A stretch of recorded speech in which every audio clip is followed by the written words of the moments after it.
Good afternoon to all the viewers of ProsTalk. Welcome back to this episode where we will talk about, a form of architecture that has not been very common to some people. So today for ProsTalk, we've invited a very innovative architect. And before he introduces himself, to those who are just tuning in today, we just want to quickly recap, what is Buildy, what is ProsTalk, why are we having this? So Buildy po, okay, this is the platform for everyone that builds. So if you are a contractor, if you're looking for a contractor, this is the place to go. Okay, we have the biggest list of contractors and suppliers, and we can give you the best rates that is available in the market today. And then ProsTalk po is Buildy's contribution to professionalizing the construction industry in the Philippines and in Asia, hopefully. We invite professional licensed architects, engineers that will share their knowledge and give you free advice. So that's great, free advice. So that's what ProsTalk is all about. And today, our guest is Architect Amancali, okay? Architect Aman, kamusta po kayo? How are you? Yeah, I'm doing great. Cool weather here in Baguio. All right, so all the way from Baguio. So to our guest, we just wanted to give a brief introduction of Architect Amancali. He will do that, but before we get into that, you will see that there will be pictures of the works that he has done, and this is a great way. If you have questions, feel free to please post that in the comments page.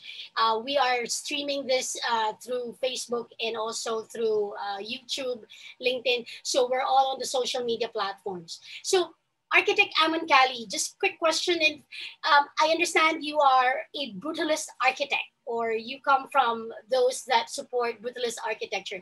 So just a brief introduction, Amancali, regarding this type of architecture, please. Yeah, Brutalist Architecture was started by a Swiss-French architect, Le Corbusier. Brutalist came from the word béton brut, which means raw concrete. So basically, brutalism is showing the beauty of concrete. So it is the showcase of concrete and exhibition of structure. So most of the brutalist architecture that we see it has kind of a floating volume. Like you have this illusion of a structure which is floating. So it's not just about it's not just about showing concrete plastering and then we call it brutalist architecture. It's supposed to create an emotional effect to the viewer or to the users that it's floating and a sense of awe to the architecture. Right. Okay.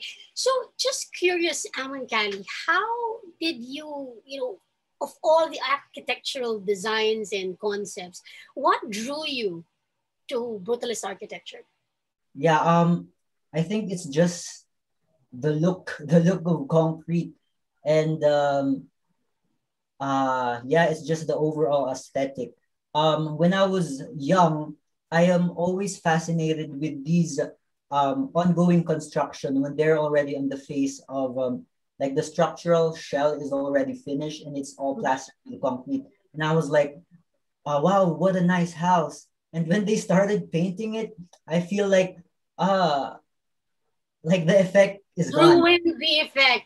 So yeah, because I caught what you said. You said that brutalist architecture, it stirs emotion because it creates the illusion of it being, it's floating, and it's uncommon for huge structures to float, right? There's always this traditional, at least from a Filipino context, the concept of a bahay kubo, right? Where you have your traditional pillars, right? Okay, very interesting. And so that just the audience would have a view. I think you have some pictures. Can you just give like a specific example of a brutalist architecture that you can find in the Philippines? Yeah, so I think one of the most prominent brutalist architecture in the Philippines is the Tanghalang Pambansa. Uh-huh. Uh-huh. Yeah. And also PICC Philippine International Convention Center and the Folk Arts Theater. These are all designed by Leandro Locsin. Uh-huh. And then, yeah, we also have the Philippine Heart Center. It is designed by George Ramos. Uh-huh. And of course, I think this is the most famous example that I could see. The KFC EDSA in Green Hills. This is Uh-huh. an iconic, yeah, it is an iconic landmark already because of its unusual form, like a KFC having a brutalist architecture. Like this is even being noticed all over the world that Philippines has the only brutalist KFC. So yeah, Right. It's actually very interesting that you mentioned that. It does stand out, yeah, right? It does stand out. So, for those that are watching, I think you will see that when you look at this very specific type of design, it does stir an emotion, doesn't it? It's not yeah, just, a typical structure. It makes you pause at least for a couple seconds and absorb, interesting, right? So you're right, you're right. It actually, it does do that. It makes you pause. Not unlike, traditional buildings where, it's a building, then you just go about your business. But this brutalist architecture, it does make a person pause and just observe and look, whether you like it or not. yeah, That's yeah. very, very audience specific, but you're right. So so you were drawn to this, and then is this the reason why you went into architecture, Amon? Um, no, no, actually. Um, yeah, my love for brutalism started when I was already an architect. Like it started Uh-huh. last year. So I'm doing concepts like creating how do I develop my architectural firm, and I started doing a project like maybe I would try to I was doing a project, a tropical design, and Hmm. I was like, because I thought that in my head, I was like, this is what is popular right now in the Philippines. Yeah, people want this kind of architecture, this bamboo, amihan kind of structure. So I Uh-huh. tried doing it, but during the middle of the process, I was like, why am I doing? I mean, why am I doing it? This it's because I'm doing it for the sake um of riding the wave. But then I stopped there and I said, I'm gonna create a house which I love, which is from me, what I want and what I do. So I started doing this project called Pibhut. It is a brutalist tiny house which we will be talking about later on or the next episode. It is so I did it and it blew up. I mean, people started to recognize the work and the aesthetic that of this unique structure. So from there, the more I do brutalist architecture, the more I fall in love with the style. And so yeah, yeah, that's that.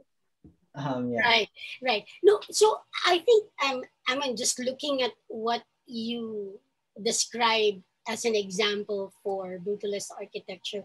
I personally understand how it can move and inspire, an architect like you.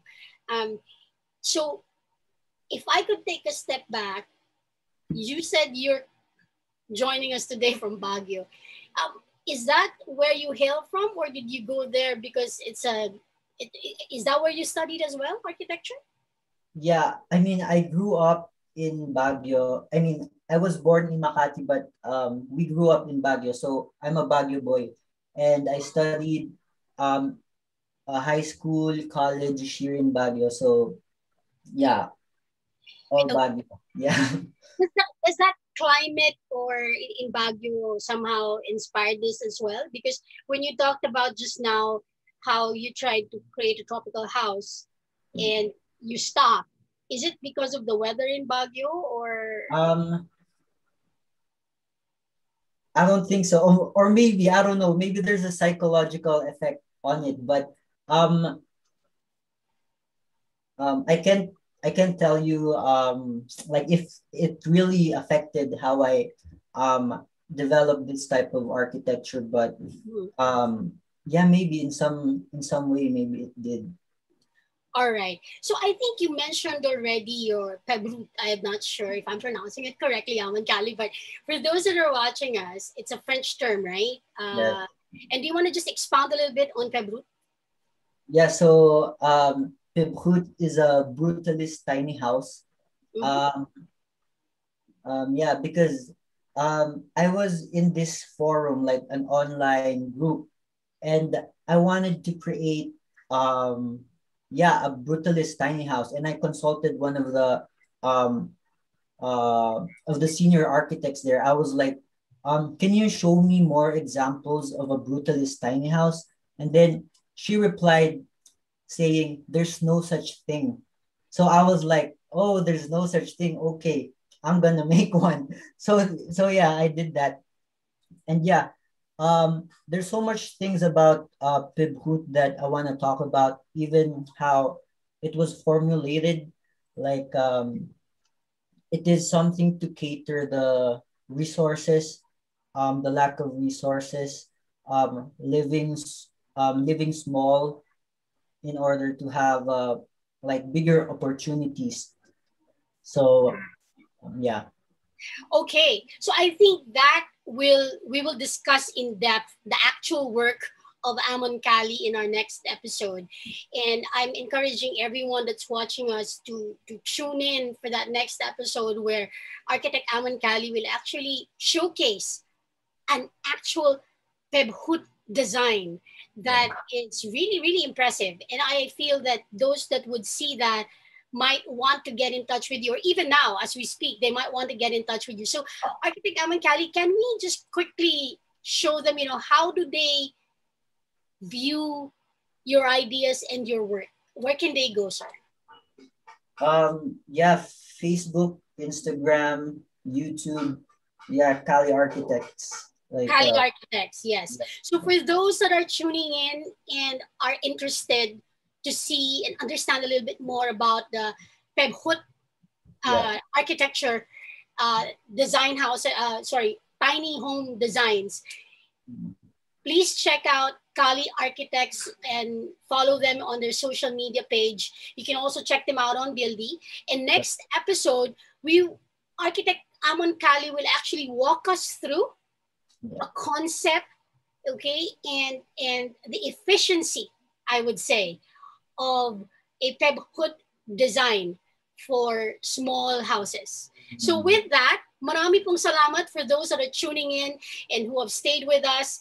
This is a very innovative concept of tiny houses. So next week, when we again meet with architect Amon Kali, he will walk us through the details, and it will be a great way for you to really understand and appreciate what Pebhut architecture can do for you and your lifestyle. So with that, architect Amon Kali, looking forward to talking to you again next week. And Thank for you. those that are tuning in, please look up Cali Architects online so that you have a better understanding of what they do and you can contact architect Amon Kali himself. So with that, thank you again for tuning in and we'll see you again at next ProsTalk. Thank you.